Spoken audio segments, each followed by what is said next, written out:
of Pakistan and Pakistan movement, and to date they play in furthering the state narratives and state's agenda. And that is something I thought that Aisha is better placed than any of us to speak about, because I should also, one thing that her introduction has not mentioned, Aisha comes from a Sufi family herself. Her father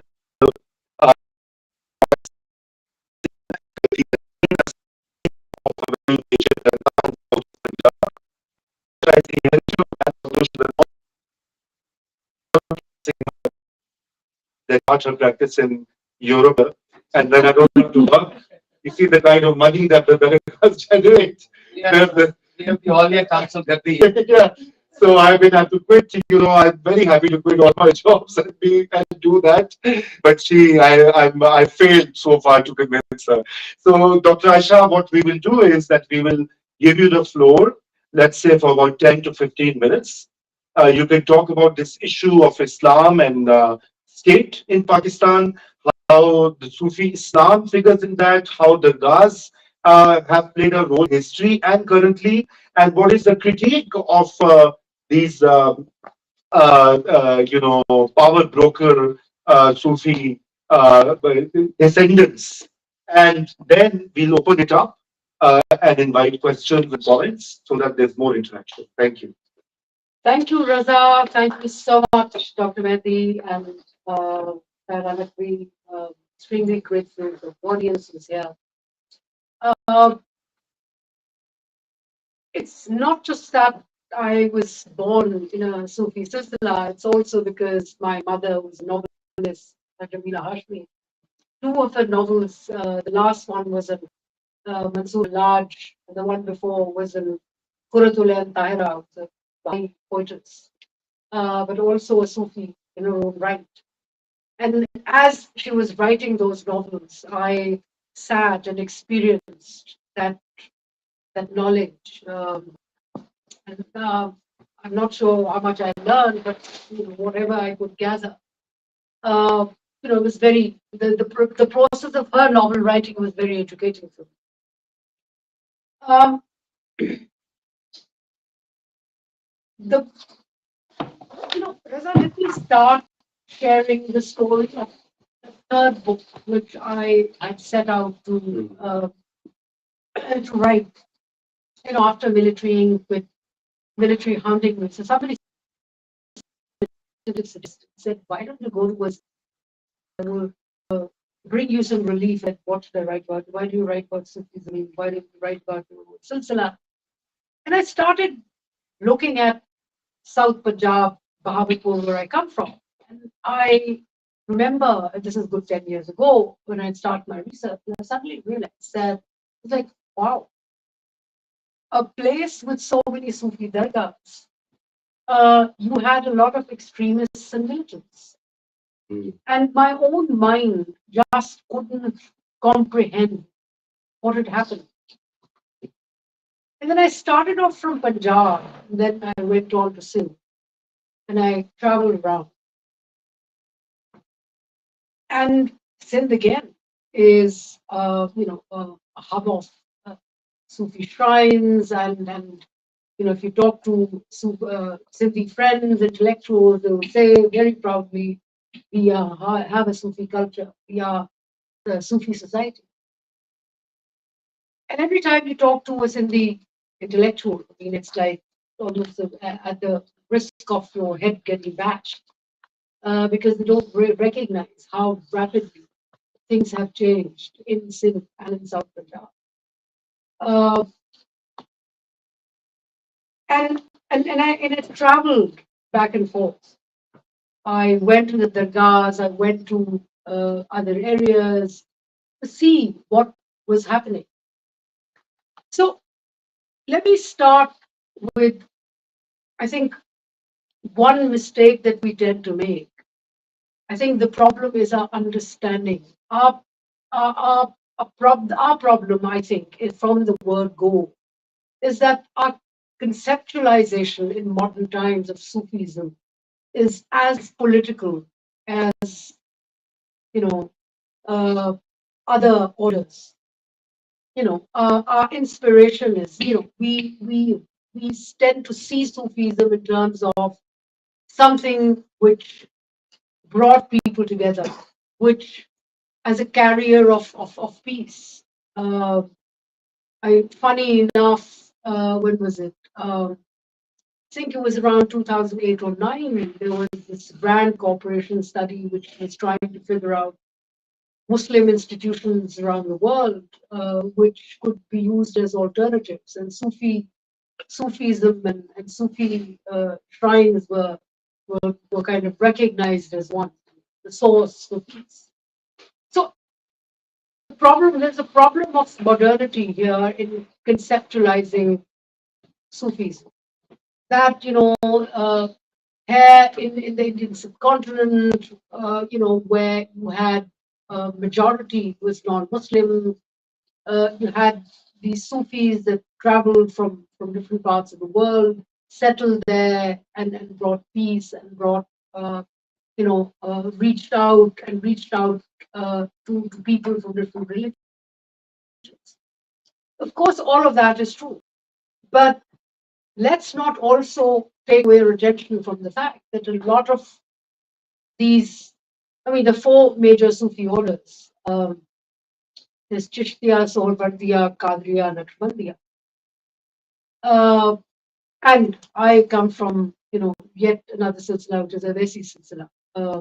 One can discuss it during Q&A.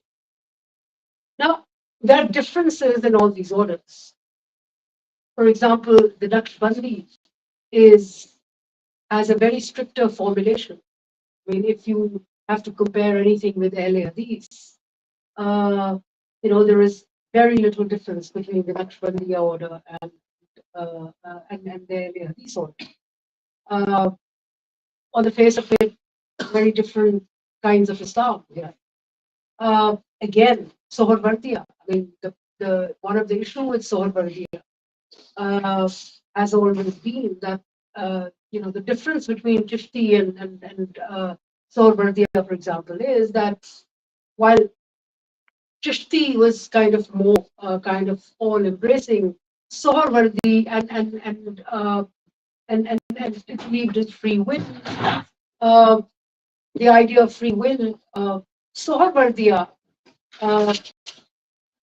encouraged, or even maybe lack of, it's not the right word. Encouraging is not the right word, but Sohrawardi espoused relationship with power and riches and the rich. And therefore, if you look at, for example, Bahauddin Zikriya, who was head of the Sohrawardiya Silsila in Indian subcontinent, he reached out to, for example, the rulers in Afghanistan, wanted them to come and fight the Mughals. And the Mughals then, of course, got hold of Bahauddin Zikriya, and he had to kind of maybe apologize or whatever. So there is an element of politics right there. Now the thing is that of course they had to be all embracing. Let's not forget, this was a land where Islam or Muslim rulers had come from outside. And because of them,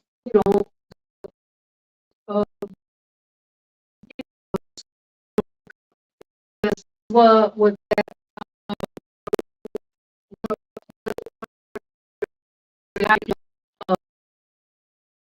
some these people to come. And majority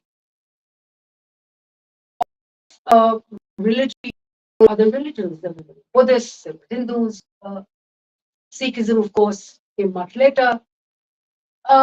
So you could not have embraced or engaged with the people you stricter formula.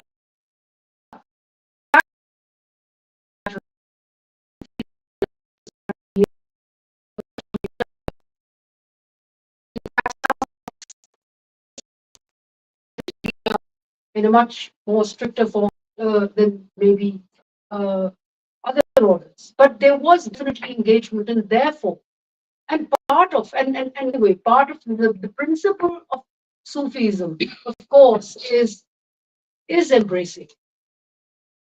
Because, I mean, if you allow me to kind of go back to, to when Islam came around, of course, the issue that, that kind of still continued to bother the Prophet and the friends around him, uh, was that how do you imagine the Creator?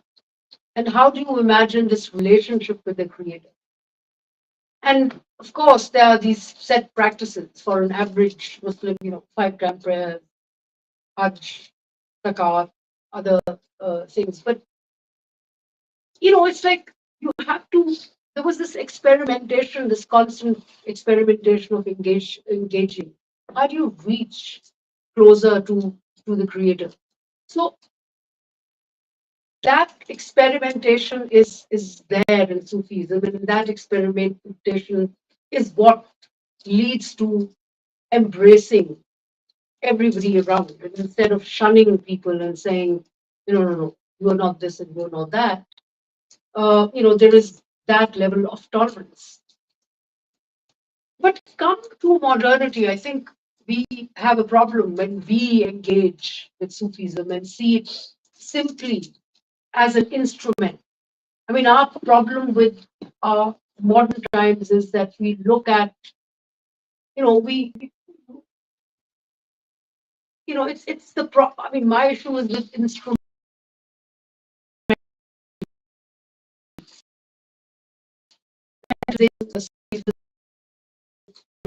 Bring peace. I think what Sufis were saying, I mean, Sufi,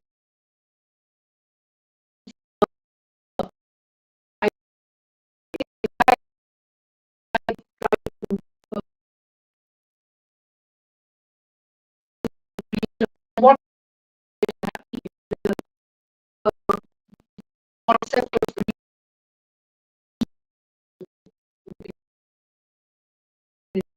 one principle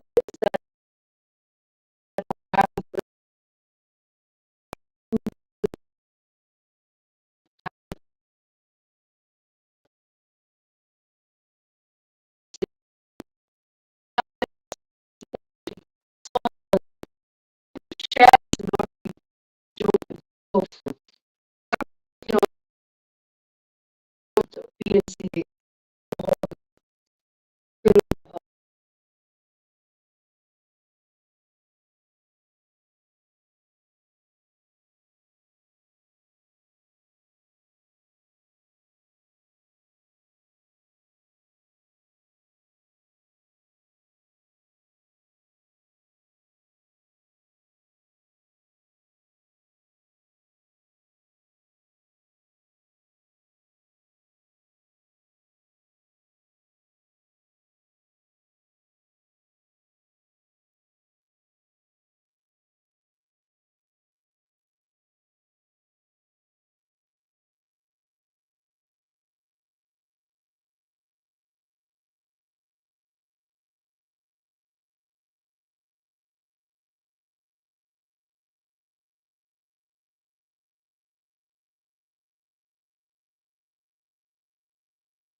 the peers wanted that, and they supported Jinnah. And these were feudal peers, by the way, who wanted that. Uh, so, and that is how it has been.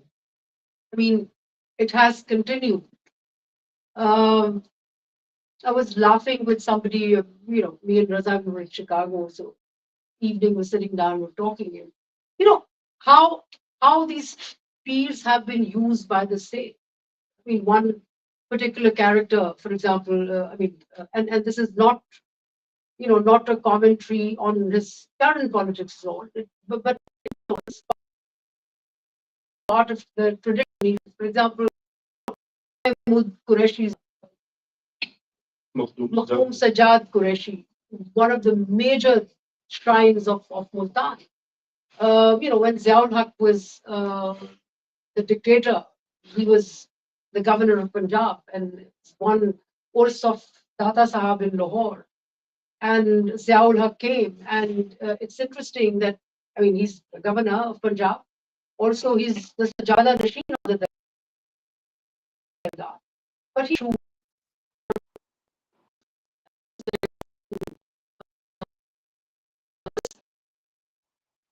this is the thing, it's not longer about the rutba of his belief system. It's about, it's pure power play. Really compromised the belief system too. Piece of Makkah. He actually gave Ayub Khan blessings in public as the dictator, and essentially saying that this is spiritually sanctioned also. Yeah. So let me quickly finish, make my last point. And so, this is something which has been happening. The other thing I think which is important to understand, once the peer and the dargah becomes instrumental in state power, what happened post 1980s? Now, 1980s, there was this major societal, political, there's a shift at all levels.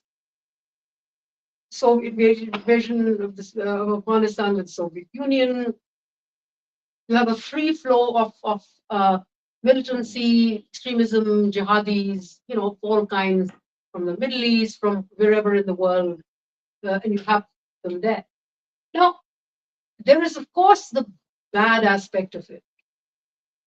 But I think what we cannot ignore is another factor, that these different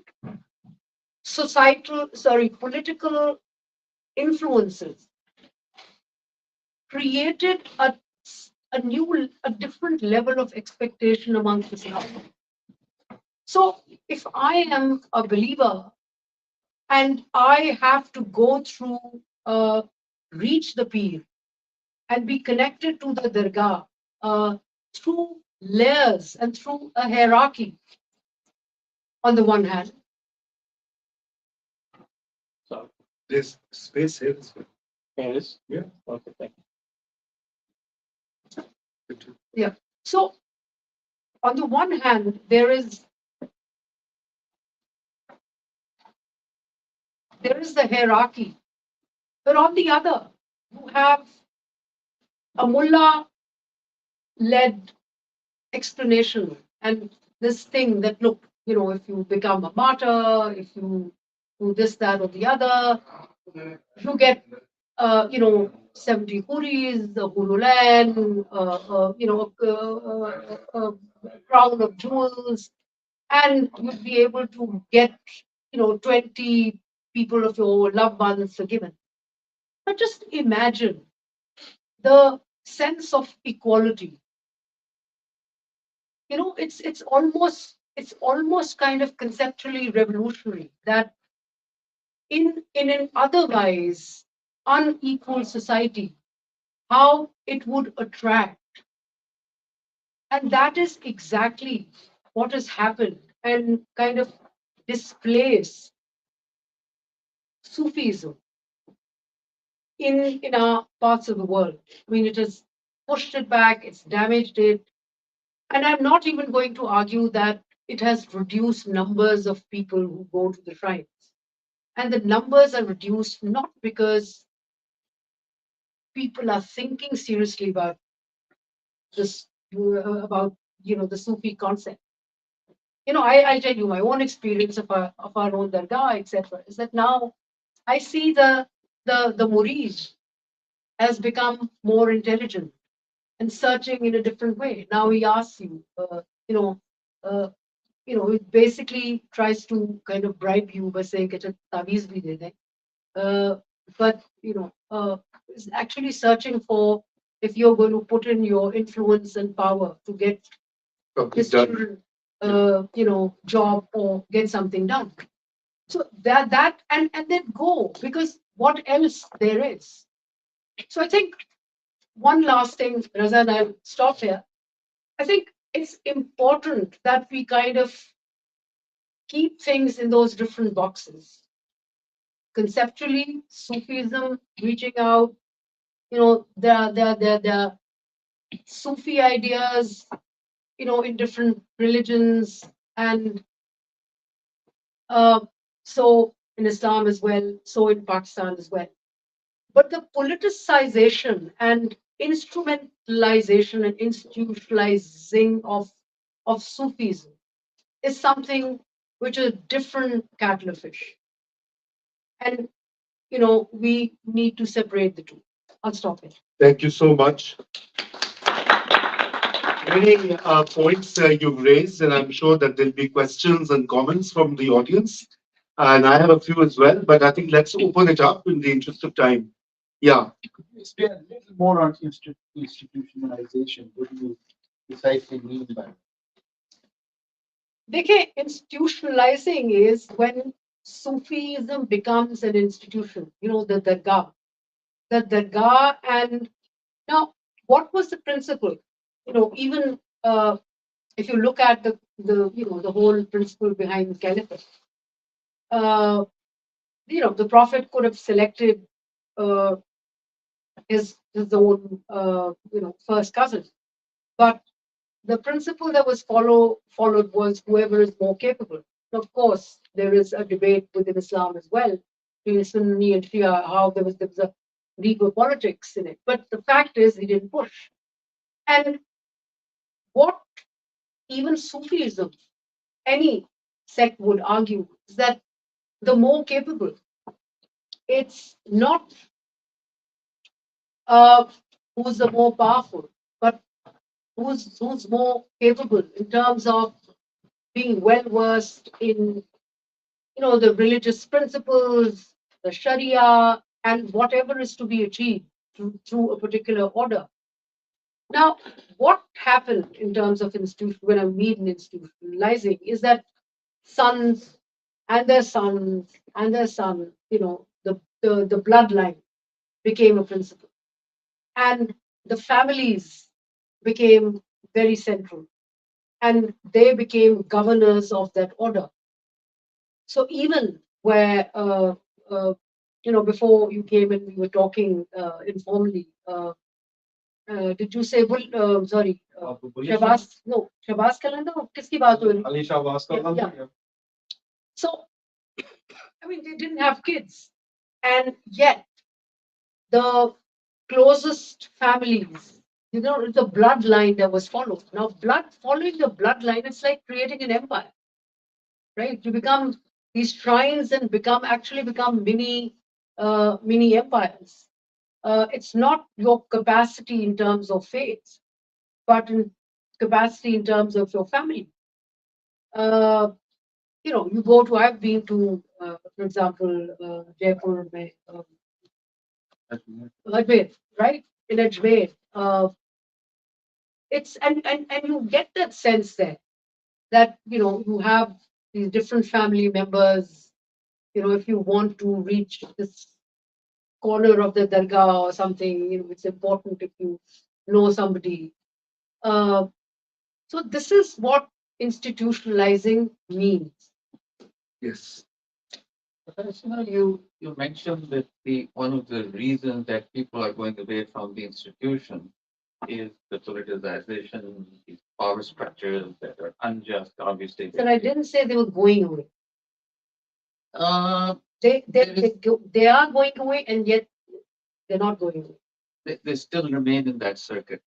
But my sense is, having traveled through all this landscape of dargahs and sufis and the landed gentry peers and the not so landed gentry peers, my sense is that the majority of people, at least in Pakistan, not as much in India, have are trying to, they've gone away from the spiritual aspect also. For some reason, at least in our upper and middle, and I would venture to say lower middle classes too, there's the sense that this brand or this color of religion, there's something wrong with it, that it is, it's not that whole idea of this being unifying and just and all inclusive and bringing in peace and harmony, that seems to have been damaged. That's my sense. What do you? No, you're right. See, but you still have lots of people. And I'll tell you something. I mean, let me be a bit of a cynic, but the thing is that be it any kind of center of religion, be it Mecca or be it Dargah, problem is you're going to have a lot of people visiting because these are also, they tend to be community centers as well. I mean, in a village, I mean, look, place yourself for a minute, not in New York, but a small village in Sindh or in Punjab. Uh, a woman, for example, if she wants to go to the market, if she says that, I want to go to the market, I'm going to buy clothes, I'm going to do shopping, she will not be heard easily. She says, बच्चा है, jinn aa gaya hai, something like that, or there is some problem, physical problem. You have to go to the pir. Uh, that is taken care of, and it's it's a mix of a holiday, community getting together. You are there, so and given the nature of poverty, a lot of other factors, the numbers will still be there. The issue is that those who get educated, and I would argue, and what I at least learned from my own experience of looking at these things, is that modernization, which brings education, then opens up people away from the shrines and from from the Sufi orders and takes them in another direction. Because if you can access text, then you don't need that hierarchy. Your search takes you elsewhere. And so that modernization, uh, education as a form of modernization, is bound to bring more extremism. Because unfortunately, what Sufi orders have not done uh, is a good religious educational system. I mean, once upon a time, dargahs used to have madrasas. They don't anymore. There are very few dargahs who actually have madrasas, who kind of can teach, educate. You know, I mean, forget about educating others. I mean, you have Sufi families where the family members are not educated about their own order. So how they're going to, and that is, one of the major problems. Thank you. Yes. Since the basic concept of us all is Islam, why there is a university among the mullah and the Sufi from the very beginning? If we just talk about Mansur Halaj, and there was like a conflict about his ideas, and he was just cut in piece. And then it was proven that he was like a cut and piece wrong. And Data Saab has proved that he is a Sufi. So why these people, keeping in mind that the basic concept is Islam, why they cannot come together and promote only one Islam? Why we are talking, I'm sorry to say, why we are talking only the Sufism is the solution or is a conflict, why they cannot come together? So the two reasons, I mean, we have 72 sects, let's not forget, in Islam. And the reason behind that is very simple. I mean, when you have a power center, and as you kind of grow out of away from the main power center and control Muslims, people tended to define, you know, their own, introduce their own version, and that's how 72 sects also evolved. Uh, with time.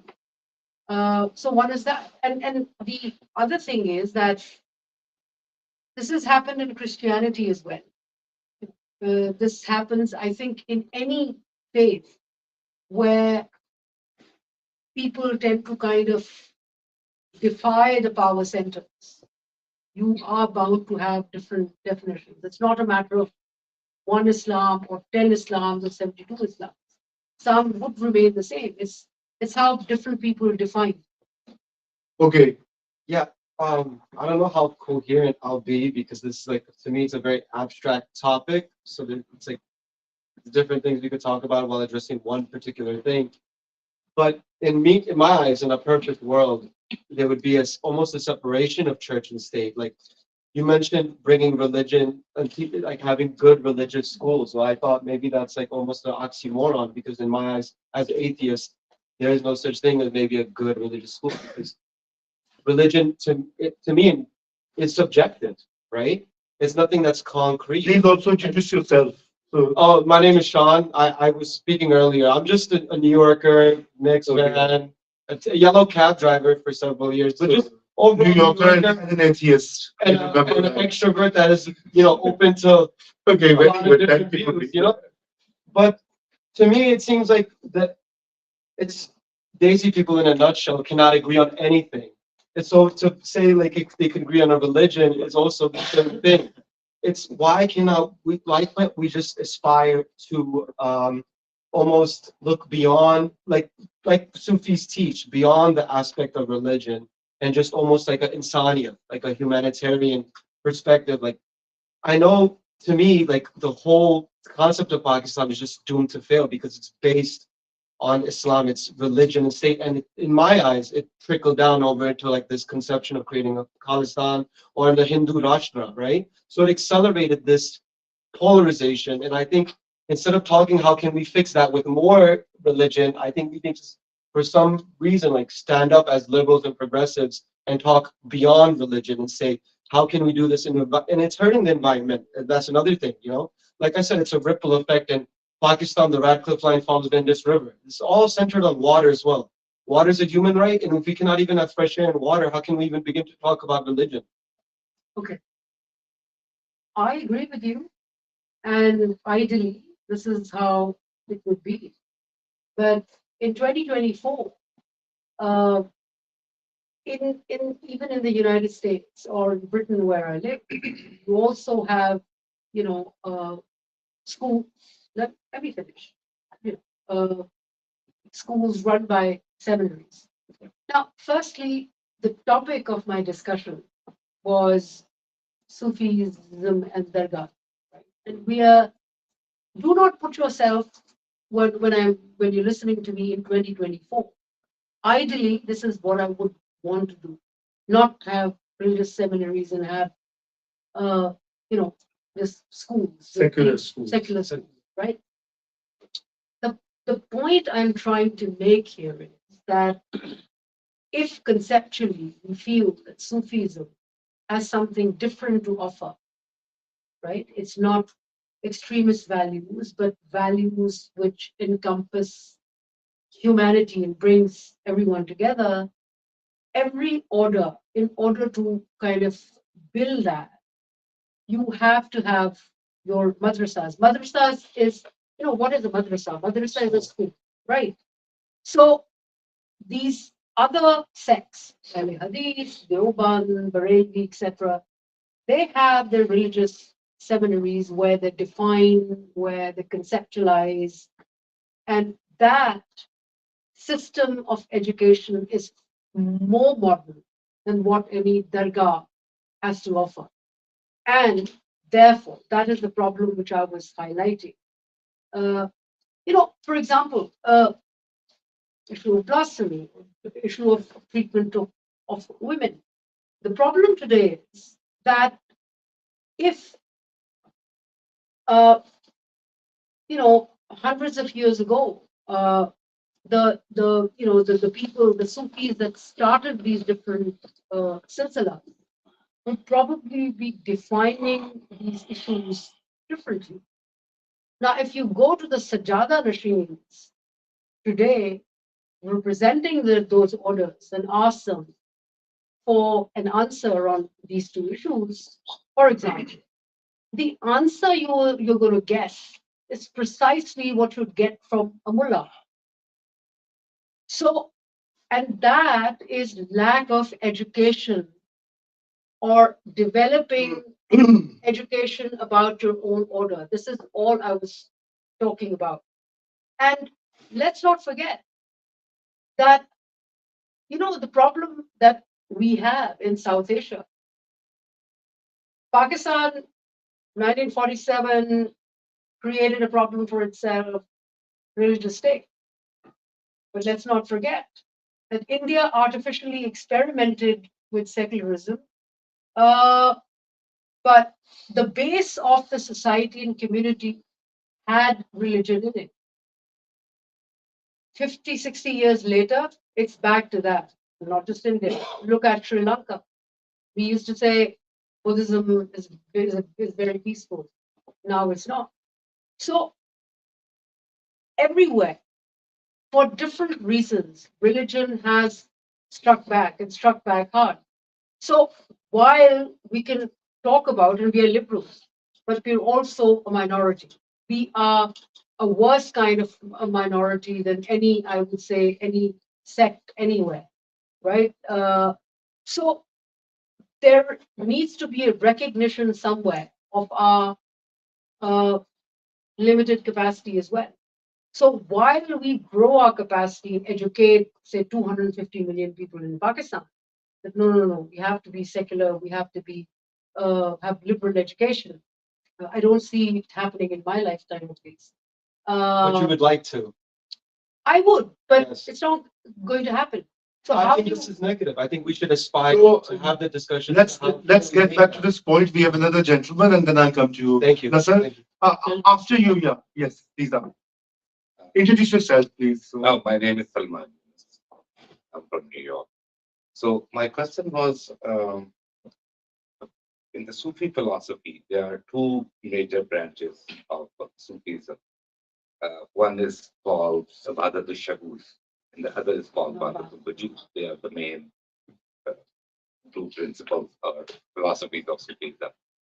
Do you see any distinction in them? And also specifically with regard to Wadat al-Wujud, when you say that Sufis subscribe to Sharia just like any mullah, and they would give you the answer.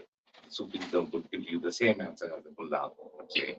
not But- Sufis, but those representing holders of Those the shrine? that is today's conditions, Yeah. you can say. Okay, that is understandable because historically speaking, strictly in terms of philosophical discourse within the Sufism, Wahdatul Wujud in particular is considered veiled atheism by no one less than Schopenhauer himself.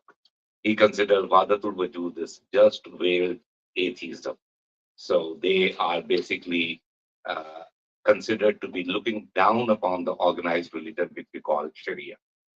So the Sufis do not, traditionally speaking, Sufi thought does not comport with the Sharia, which is the organized religion itself. Actually, it's anything but Sharia and sort of Shariat versus Tariqat. Sharia versus That's the whole debate. Yeah. Right. And that is a resistance to Sharia. And the Sufi literature is full of these. Not today's, but 100 years ago and 200 years ago.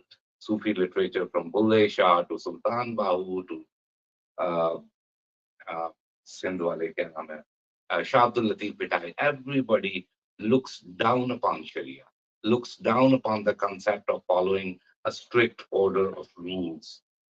Uh, that's so. How do you reconcile it with the fact that is it just the lack of the education of Sufism itself that has led to what we see today? That our Sufis, those who actually uh, claim to be following the Sufis like Khadim Rizvi, and they turn out to be very violent.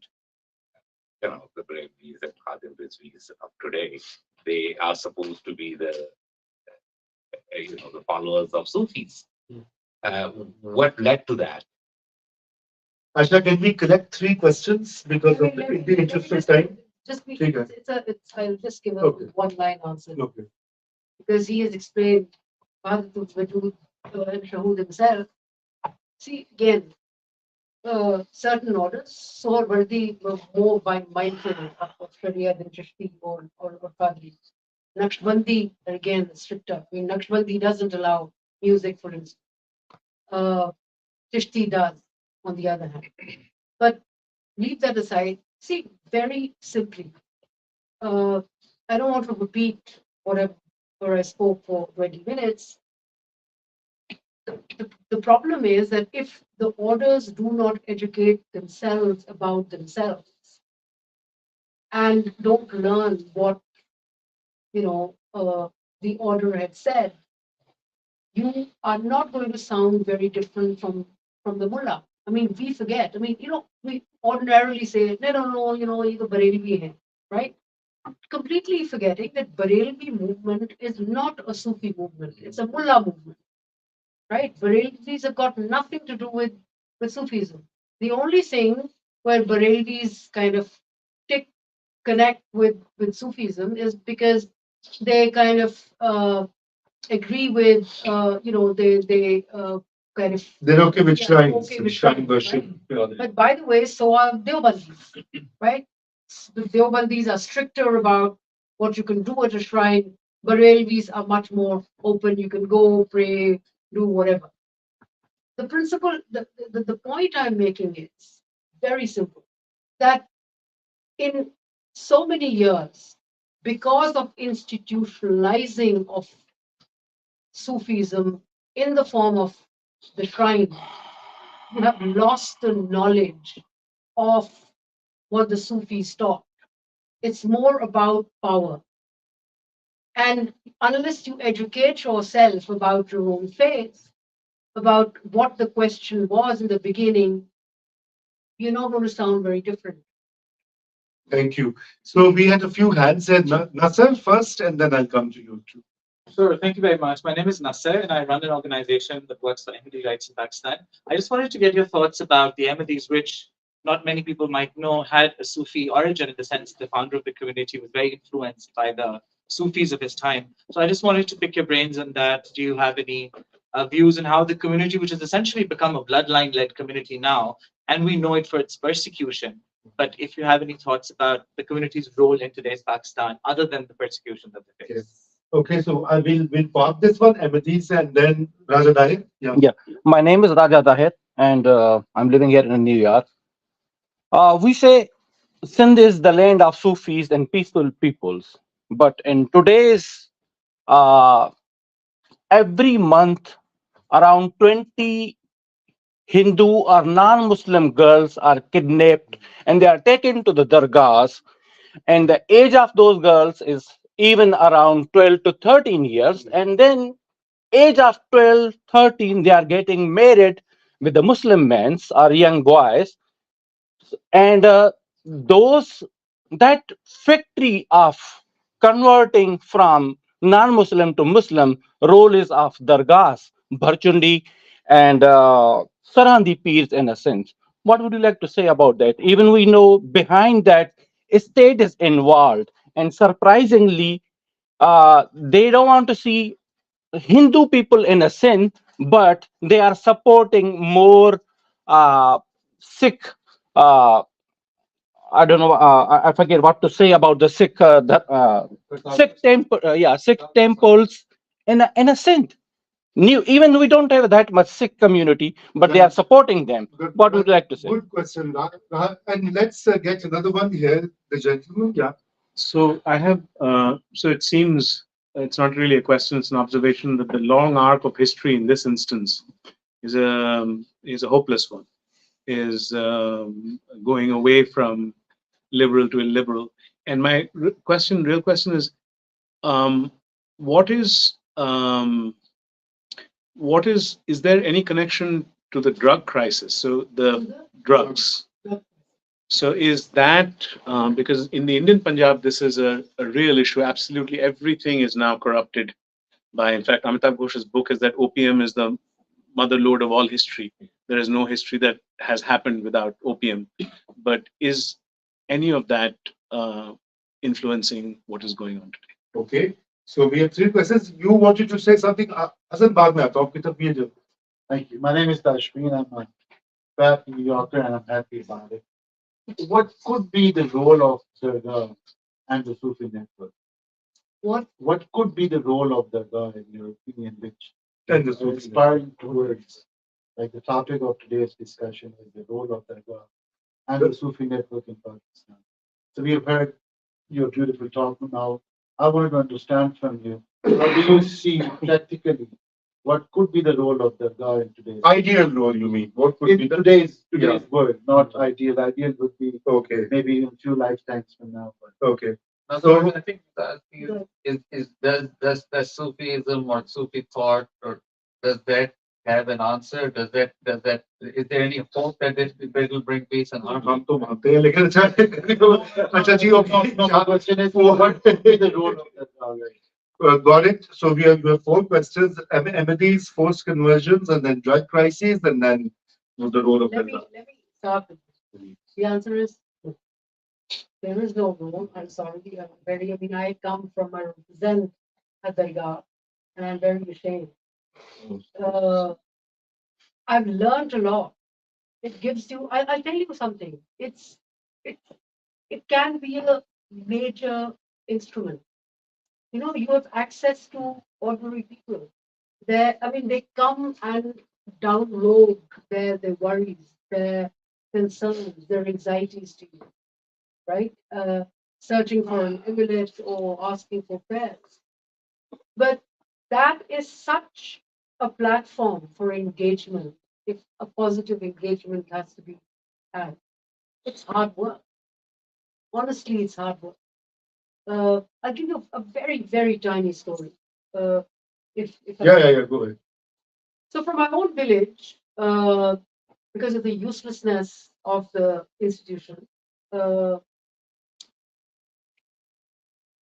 from my own village, people who had, the emerging middle class, some of them, so below middle class, when I say middle class, it's not just the middle class as we see it, but the lower middle class. So there were many people who would send their children to, to fight jihad, join Lashkar-e-Taiba, Jaish-e-Mohammed, in Bahawalpur, where I come from. That's where Jaish-e-Mohammed is headquartered. So when I was doing my research, I, decided to kind of come out of my comfort zone. And so this woman came who just lost a son somewhere in Kashmir. The Lashkar-e-Taiba were coming to a house to give a lecture, and that's the game they play. So I decided, and I wore a burqa because I didn't want to expose myself. And I went to her house and sat there. Of course, she knew her family sister sat, listened to what Lashkar Taiba had to say. Fast forward, she said, for a meeting. Now, the thing is, they were also, although they had joined Ahle Hadith, they were still connected with, in a way, with my household. She couldn't let me go until I spoke to her family. I went to the inner room, and her sister came. And her sister said, please pray for my son. I want him to become a mujahid. I want him to lead that. looked at the woman and said, you know, if all you capable people become shaheed, how are we going to run the society? And then I left, you know, chatted and left. Many months later, I found out that she had actually not sent her son to become a jihadi. So, I mean, what I'm trying to tell you is that it can be a platform and it can have an effect. It's our lack of capacity. The people who are in charge of those shrines, their lack of capacity, which is not making these shrines functional. Sorry Thank for you. the long answer. So Ahmadi, Ahmadi, yeah. Ahmadiyya movement. Toba, Toba. Very complex. Sorry. Definitely, one doesn't want them shot and killed. I personally believe that. I mean, I don't have an issue calling them a sect. And the thing is that, you know, the Ahmadi faith itself comes from, is an extension of, I mean, comes out of some of the principles that are there in Islam. The whole debate about, you know, the whole philosophy of apocalypse, you know, the Mahdi. Coming, yeah. The coming of the Mahdi. Yeah, the Mahdi and the Messiah, and so there is that. Now, Sorry. had we not been so kind of brutal towards Ahmadiyya, we could have also had, I mean, you know, all these. I mean, the problem right now, I think one of the major problems we have with Islam is that we do not have a conversation amongst ourselves. You know, we tend to, it's easier killing someone than having a conversation. That's what's happening. You know, otherwise there is a lot that we could have talked to, you know, about with the Ahmadis. I mean, for example, the whole idea of takfir. I mean, Ahmadiyya also believes in takfir, that if you don't believe that the Khalifa of Ahmadiyya is is a Mahdi in a Masih, then you are not a Muslim, right? So Correct. that takfir, the concept of takfir, operates in a different way in other sects. So this negation and this whole madness of who can define himself a Muslim and who cannot, that needs a serious conversation. And I think be it Ahmadiyya or be anything else, I mean, instead of rejecting, we need to have this conversation. And killing is definitely nowhere close to conversation. Forced conversions in Forced sin. conversion. कि सूफियों के देश में इतनी ज्यादा क्यों ये जुल्म हो रहा है? Sir, that's what I've been kind of crying for the last 45 minutes now. That, you know, we kind of build expectations. You know, we as educated intellectuals are the first liars, unfortunately. You know, Sindh is a land of Sufism. We don't even begin to kind of engage with the evolution of that society and what has happened with these institutions. Yes, it happens. And power is so central to you know, this whole business of conversion. I've had a personal, you know, meeting with the peer of Bhachandi. Not just that, उसका नाम क्या है? Abdul Khalik. Yeah. Mia Mia No, both with Mia Mittu and also with the Sajjada Ritual, right? Of Abdul Khalik. yeah, Peer Abdul Khalik. So after I met him, this is the famous Wrinkle Kumari Yes, yeah. right? So I'd gone and I'd gone to meet him and talk about it. And then I went and I requested him that if I could meet Wrinkle Kumari. So he said, are you going, do you have anything else to do? I said, I have to go and meet your cousin, the Sajjada Nashri. He said, all right, go and then I'll arrange a meeting. I'm not going to talk about that, we'll do it later. But then I went to the Sajjada Nashri and he said, you know, the British gave us the authority to convert Hindus.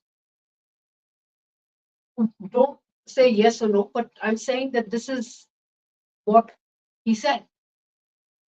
Not even sure the British gave that authority, but they acquired that authority. Don't even stop there. I mean, Asif Ali Zardari and his son go to a peer who are great supporters of, Khatm Nabuwat and blasphemy. So, adherence of the principle of blasphemy. So, the problem is that all these dargahs are extremely problematic, and they're very involved, along with other sects in in Hindu conversion, and it's very sad. But I feel, and I'll stop at that. We could, have a conversation. I think the conversion of Hindu girls in Sindh is also a complex issue. It can't be just dealt with a single line. It needs to be understood. I'll tell you. Correct. Please. Let me share with you the Wrinkle Kumari case.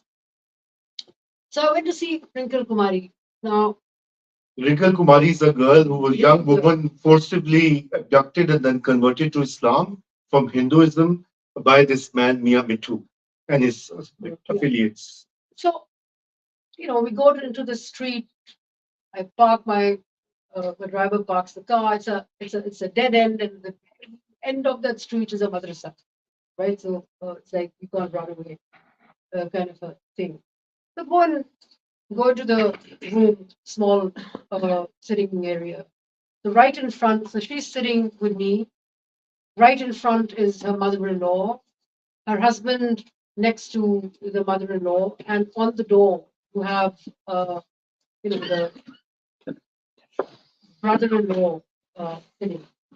So she's crowded by the family. And by that time, there was so much published in the newspapers about the Wrinkle Kumari case. She'd gone to the court, all of that stuff. It just made no sense to me to ask her, okay, so you've been forcibly converted. It would have been highly stupid of me. So I started chatting with her. I said, what do you do? She said, I teach, chatted. So what do you like? What do you cook? And a good small talk, and I left. So evening, I get a call from Mia Mittu. And he says, you've done such magic. Faryal Beti, I mean, that Wrinkle Kumari's name had been changed to Faryal.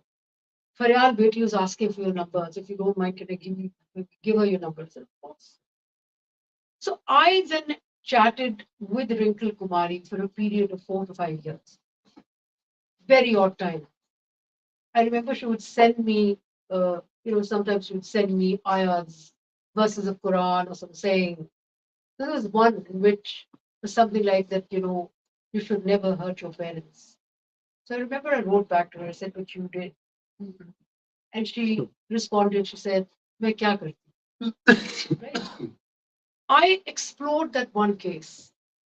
And I know the liberals will hate my arguing that. See, the problem is that Sindh is very complex.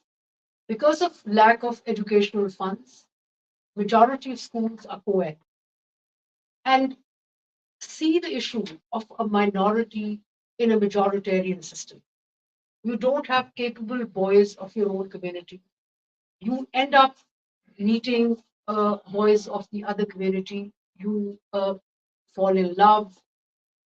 Now, having said that, I agree that she had never signed on. She liked the guy and she willingly left. She never signed on to conversion. I don't think she was thinking about it. Right? But the problem is that once you leave your household, it's a writing on the wall that you will get converted. And the young Hindu girl in Sindh is caught between the devil and the deep blue sea. On the one hand, she knows that if it's not, I mean, it's forced conversion and then there is forced conversion. So there are cases where, of course you're forced to be converted, you're not signing off to conversion, but you've left your home. If you go back, if your parents manage to retrieve you, what they do is, and this is middle class Hindu families, they will retrieve you, send you to India. And there's not a lot of happiness leaving. Uh, Whatever, and I'm not saying that Pakistan is treating these Hindus great and Pakistan is wonderful, and vice versa. Same thing is happening on the other side, but it's home. It's very difficult to leave home. So all I'm trying to say is the conversion issue is far more complex than we make it sound. And I'm not forgiving the state and the state looking the other way. And I don't think that it's institutionalized conversion. It is more of local, institutions, Power dynamics, power dynamics, which drive that. drug crisis. Sorry, just we have other questions as well. Drug, baad mein- बात में कर लेते हैं. give them a chance. 80% are the 12 and 13 years old kid, and if, you know, I'm not sympathizing. We'll talk about that. Okay. it. I'm not Drug sympathizing. crisis, Okay. and then we have two more. Hassan Mustafa also has to speak. So up and then I'm not talking about specific cases. I'm just telling you my experience. And in fact, go and talk to the Hindu lawyer who is the daughter-in-law of that left. So, yeah. Hmm. Talk to her. She is a Hindu herself, and she'll tell you that the issue is far more complex. So we can pick on and of course, converting 13-year, 14-year-old. I mean, that's more than forced conversion. I mean, it's child abuse. child abuse, Yeah. right? So nobody is sympathizing with that. But all I'm saying is, There are complicated reasons. So drug crisis को address कर देना का Indian Punjab में मेरा कोई drugs का क्या ताल्लुक है दरगाहों पे? okay, drugs are there. Of course, drugs are there, but it's not drug driven. Drugs have been there. People have get intoxicated. In fact, the modern liberal in urban centers thinks that, I mean, for them, the big thing about Sufism is that you could take drugs. I mean, nonsense. That's not what Sufism is, right? But for example, Sindh and Punjab, our drug problem started with the 1980s. So there has been a huge expansion of supply of drug and poverty and prostitution, by the way. I wish somebody did a study, there is a rapid increase of these two things. But the Punjab context is very different, and it continues to happen. This one is kind of much longer, in terms You of. wouldn't say in the last 10 years there's been a tectonic. No. That's not. That's happening in Indian Punjab and unfortunately more intensely. And that's a different context altogether than Pakistan, I would say. But often the pipeline leaks. Yeah, so I know India blames that Pakistan sends all the drugs through the We do as well. land routes, and maybe we do with drones And from Afghanistan. and Afghanistan. It as comes well, from. perhaps. So anyway, let's. You had a question? Yes, go ahead. Sure. Can You you introduce yourself. my name is Samir Raij. I'm a recent New Yorker, moved from Pakistan. Could you speak briefly about the nexus of judiciary, like courts, the state, and Sufi dargahs? Because there was recent research which showed that in districts where there was a higher density of Sufi dargahs in Pakistan, the law was distorted a lot more compared to other districts. And the reason for that wasn't necessarily economic. So they compared it to also districts where there were landowners who were non-religiously affiliated. Could you explain why Sufi dargahs tend to extort or utilize law for their favor if it's not based on holding economic power? And also, it's not a question of inheritance or lineage because that's also driven through the Gadi Nasheen system. So, what really motivates these Sufi dargahs and Sufis themselves to continue to distort the use of law, even though in most cases they tend to side with the current sitting government in terms of how the state is run. I haven't seen One more. So, yes, Hussain. Thank you. I'll just add to Samir's question. You mentioned in your talk, thanks. You mentioned in your talk that the state had used over time peers for PR propaganda purposes, and you also mentioned that Marids are getting smarter. How do you, just to add on to that, how do you see the direction of play with more information among the devotees as maybe as part of their own spiritual journey versus what the state is asking them to do? So, very good. And the last one, because we are totally out of time, is Hassan Mustafa. Oh, I'm so sorry. You've had your share. Hassan Mustafa, sir, please go ahead. What you wanted to say, and if there's a question. Yeah. So with the positive, two things, the positive on sin, I'm still optimistic. Sin is the cradle of all religions, is the ground central of all religions, and melting pot of all faiths. I am from a Sindhu river on whose banks the Vedas were written, So one thing I would like you to put, shed a light that the close links between the Tasawwuf and the Vedanta. And how would you build your imagination had the throne of India would become to Dar Shaku instead of Aurangzeb? How would you have foreseen the situation in subcontinent? Had the marriage of since you mentioned Zardari, so just on a very lighter again, had the marriage of Ben Nazir would happen. Would have been, history would have been different. Yeah, that's what you're suggesting. Yes. Hassan, my dear friend Hassan, I wish I had Dara Shikoh, but I also wonder if even if it had been Dara Shikoh, had a system of power driven us towards something different. Let me also remind you to forget about Asif Ali Zardari or his son. The peers of Matiari have been involved in, for example, kidnapping people, for extortion. So, peers have also been involved with the Dapu's sin as well. And, very recently, I started kind of doing some research on, for example, in the tribal area in Pakistan, in Punjab, right, in South Punjab. You have, teachers, masters, people who qualified, who had master's degrees, school teachers become dacoits. And one of them, said that, and these guys are linked with, not just the big pupils, but also, who could be or may not be, linked with Dargahs as well.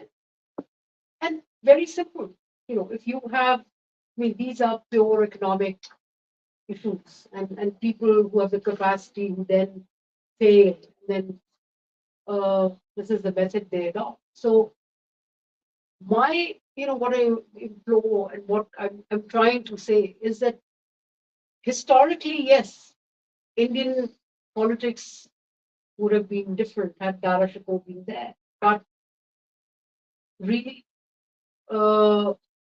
let's think and engage. I mean, our communal relations may have panned out a bit differently, but socioeconomically, our journey maybe wouldn't have been any different. Maybe the Dargahs would still be doing what they're doing right now. Nexus between judiciary and the Dargahs and the state, right? I haven't seen that particular study, but I've seen another one, which argues that wherever there were Dargahs, I mean, this is done by somebody I know, a professor at Oxford University, arguing that wherever there are Dargahs, the education, the number of education output was low during the British period and later on. I'll tell you what I drew from that study because it was done in my area. And I have serious problems with that. I mean, when econometricians tend to kind of put their heart and foot in something without conceptualizing other things, then they come up with all the wrong results. Now, the problem with that study done by Adil Malik at Oxford is that he picked up areas precisely where the state has, be it the British colonial state or the post-colonial Pakistani state, he picked up areas where the state has absented itself deliberately. These are hotbeds of sectarianism as well. And without looking at other factors, he deliberately drew the conclusion that's because of the Dargah. So I would really seriously want to, I mean, I can't answer you unless I see, because I had a chat with Adil Malik. I said, why don't you, as a comparison, you've done the study, why don't you use the same econometrics model and collect data and do studies, for example, in Lahore, around Data Sahab, Multan, big, centers of Dargah, and see if you get the same results. Or maybe you may be able to see that the results are different, so there could be some other factor driving it. So I would want to see that study on law and then be able to see what are the areas, what is he saying. One very quick thing. I am personally doing a study, I have to finish it, and this was looking at economic centers around Dargahs. So I did 4 shrines, I covered 4 shrines in South Punjab, major shrines. And I want to kind of expand my my sample size in Punjab, at least. What I found out was very interesting. I mean, the shops around the economic centers, I mean, big bazaars around the Dargahs, where the family was weaker, there were almost 50% of the shopkeepers were either Ahle Hadith or Deobandi. They were no longer even Bareli.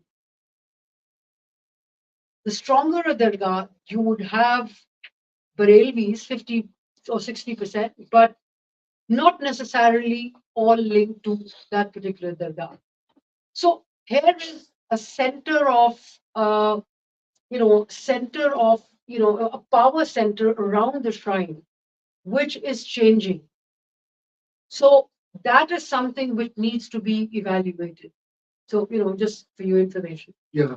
And So I just want to add a quick point. I think what you're referring to often happens because traditionally a lot of dargahs have land, lots of land, and land as it increases in value, both urban, rural, commercial.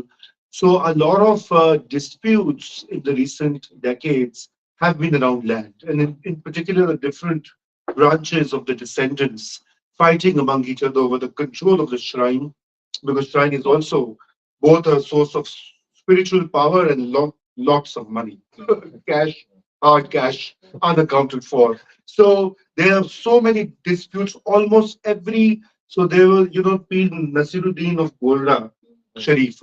It's an outside Islamabad. He wrote a book. Next to GHQ. Close to GSQ, new GSQ. Like D12. Yeah, so he authored a book called Hasbo Nas, in which he documented and if you were to believe him, every second shrine is a dispute in the court because the descendants have gone against each other. Who's the rightful owner? And same is the case in India. So, but one other change which happened in Pakistan was that when Awqaf took over shrines, a lot of land was also taken. Taken over. And I don't know what happened with Ziaul Haq and denationalizing, Mm. but so lands are contested, but the state has also taken over. Has taken over. Absolutely. lot of Shrines. land. But you see, that is very strange because This guy, Khadim Rizvi, during was from British times, they had tremendous amounts of land and they were given, lots of them were justices of peace, so to Yes, speak, the yes. magistrates and so on. In fact, the governor of, one of the divans from Pakistan was appointed the governor of Punjab. But it's no longer so. So their power really doesn't emanate from these large landholdings at all. And in fact, to what you were saying, they don't have that popular power anymore. But it's only because of state support that they remain in power and they can exercise they've lost their power. But Bari Imam, if Sajada Rasheen was changed, the last one was changed Yeah. by Ziaul Haq. Yeah. To a very important question of what's the spiritual journey? Where does the believer or the murid stand? There is no study per se. So we're looking at a population of 250 million people. So every 10 people less, you may have 20 people more. But not necessarily a lot of clarity as to what what they get going for. I mean, it's part of the culture. Ab jate hain na, go to the dargah, to pray. Uh, uh, and therefore, but what I'm saying is that this murid has also become more conscious and in a way modern in his or her thinking. Their expectation is no longer simply that you give me an amulet and you pray for it. There is a material expectation as well, which is understandably linked with power of the pir. I mean, they're more conscious of the material power of the pir than they were before and what they could extract. So the relationship is built with the dargah. They're khalifas who try to be, close to you bring gifts. And the whole process of gifts and rewarding the pir is basically to be able to put yourself in a position to extract something, right? So here is the issue that between his material needs and unfulfilled spiritual needs, and on top, to the icing on the top, a lot of overall confusion about religion and what you should and you should not, or what you cannot believe, makes that person very directionless. If they can afford to, I mean, I feel that the reason extremism didn't spread like wildfire in these areas is because the mullah has not really struggled to get more people. They're not interested. I mean, I had engagement with, I mean, for my book, I had chatted with and interviewed some leadership of Jaish-e-Mohammed, and at one point, this is like 5-6 years ago. I asked him, I said, there's so much drugs, so many drugs in Bahawalpur area, and there's prostitution as well. So why don't you proselytize and bring it part of your, talking to the people? We're like, no. We don't want to get distracted from our main purpose of jihad. So we ain't getting towards this thing. We don't want to get involved. They don't get involved. And therefore, very selectively, people who are, and interestingly, I mean, the whole Taliban model is a very different model. I draw a distinction between the Taliban model and the Punjab model Punjab Sindh model of recruitment, which is very simple. You do not necessarily, the madrasas is there as your support base, but you recruit not necessarily from the madrasa. You recruit even from the government schools, because you want a jihadi to be a little more educated to understand the bomb menus and the rest of the nonsense. Uh, so there has been a mix there. So people have not, some have gone, some have not gone, but overall, people remain in that limbo. Thank you. Thank you so much, Aisha, for a great conversation, and thank you for great questions and comments as well, because I wish we had more time, but we are totally out of time. And thanks, Dr. Mehdi and Tyra Naqvi Saiba for organizing this. Thank you. We're really grateful once again. और भाई भाई कोई इनके भी कुछ वो बाबा साहब से कहीं नजरे करम करे कुछ बिल्कुल ही दिल जो है ना ये सूफी एट हार्ट है अच्छा ठीक है काम हो चुका है ओके